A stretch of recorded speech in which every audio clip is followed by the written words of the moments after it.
Dalam literatur keilmuan Islam, keyakinan biasa diungkap dengan al-iman. Kata ini berasal dari 3 huruf, alif atau hamzah, mim, dan nun, yang jika kita uraikan memiliki arti kepercayaan, ketenangan, dan keamanan. Dalam ilmu tauhid, kata iman didefinisikan sebagai membenarkan dalam hati, mengucapkan dengan lisan, dan menjalankan dengan perbuatan. Definisi ini sangat filosofis dan praktis dalam satu waktu. Walaupun informasi ini didapatkan di dalam buku agama, namun isi yang sama ternyata juga saya temukan di buku-buku motivasi dan pengembangan diri. Keyakinan bukanlah sesuatu yang hanya kita setujui di dalam hati, bukan pula sekedar kita ucapkan dengan lidah kita. Namun keyakinan yang sesungguhnya adalah gabungan dari ketiga hal tersebut. Kita baru bisa dibilang beriman dan yakin jika kita menyetujuinya di dalam hati, mengucapkannya dengan lisan, dan menjalankannya dengan amal perbuatan. Dalam sebuah riwayat, kita bisa dapati bahwa malaikat Jibril pernah datang kepada Nabi Muhammad SAW dan kemudian beliau menjelaskan tentang iman dengan menyebutkan bahwa iman adalah percaya kepada Allah, malaikatnya, kitab-kitabnya, nabi-nabinya, hari akhir, dan takdir. Itulah iman, itulah keyakinan yang sejati. Meyakini, merasa yakin, merasa tenang, dan merasa aman karena Allah Subhanahu wa Ta'ala itu ada. Malaikat-malaikatnya ada, kitabnya ada, rasulnya ada, hari akhir ada, dan takdir itu ada. Jika keyakinan seperti ini yang kita kembangkan, tentu saja kita akan merasa tenang. Kita akan merasa damai karena kita tahu yang paling berkuasa mengendalikan kehidupan ini adalah Allah Subhanahu wa Ta'ala, Tuhan yang Maha Tunggal dan Maha Kuasa. Jika keyakinan seperti ini yang kita kembangkan, tentu saja kita tidak akan ragu untuk bermimpi dan mengharap keajaiban akan terjadi.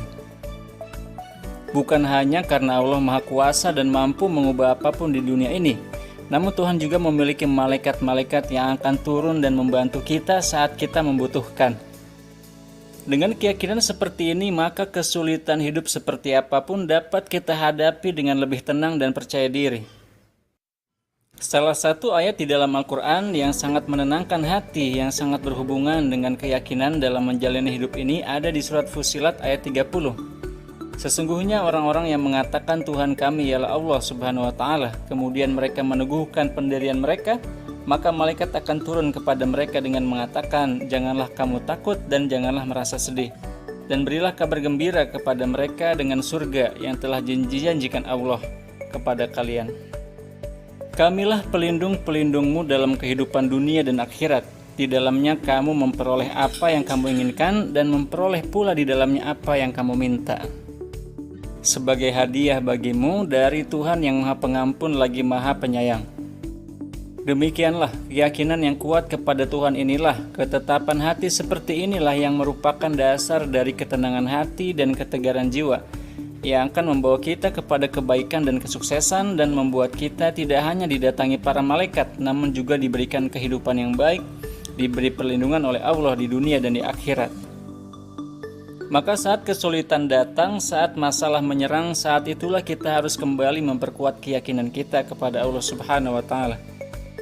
Dalam Al-Quran surat Al-Hujurat ayat 14, Allah pernah menceritakan kisah datangnya sekelompok orang Badui. Orang-orang ini biasanya hidupnya dari beternak dan berpindah-pindah dari lembah ke lembah lain sambil mencari rumput segar. Orang-orang Badui dikenal sebagai masyarakat yang tidak membaca dan tidak pula menulis. Mereka juga memiliki pengetahuan yang lebih sedikit jika dibandingkan dengan orang-orang yang tinggal di perkotaan atau yang biasa disebut dengan orang-orang hador. Orang-orang Badui tersebut berkata bahwa mereka telah beriman. Allah pun memberi jawaban bahwa mereka baru berserah diri Islam dan belum beriman. Dan iman belum masuk ke dalam diri mereka. Lalu seperti apakah iman yang dimaksud oleh Al-Quran? Iman yang sesungguhnya menurut Al-Quran adalah iman yang benar-benar yakin kepada Allah dan Rasul-Nya, kemudian mereka sama sekali tidak ragu. Dan mereka terus berjuang dengan harta dan jiwanya di jalan Allah Subhanahu wa Ta'ala. Seperti itulah idealnya iman dan keyakinan. Keyakinan yang tanpa ragu sedikit pun. keyakinan yang mendorong kita untuk benar-benar memperjuangkan keyakinan tersebut dengan seluruh jiwa, raga, dan harta kita. Dan sebagaimana dijelaskan pula dalam Al-Quran, kristalisasi iman, masuknya iman ke dalam hati manusia tidaklah secara langsung dan instan, namun membutuhkan proses dan tahapan-tahapan. Yang dalam definisi awal telah kita sebutkan, iman memerlukan persetujuan dalam hati, kemudian pengucapan dengan lisan, dan kita wujudkan dalam perbuatan.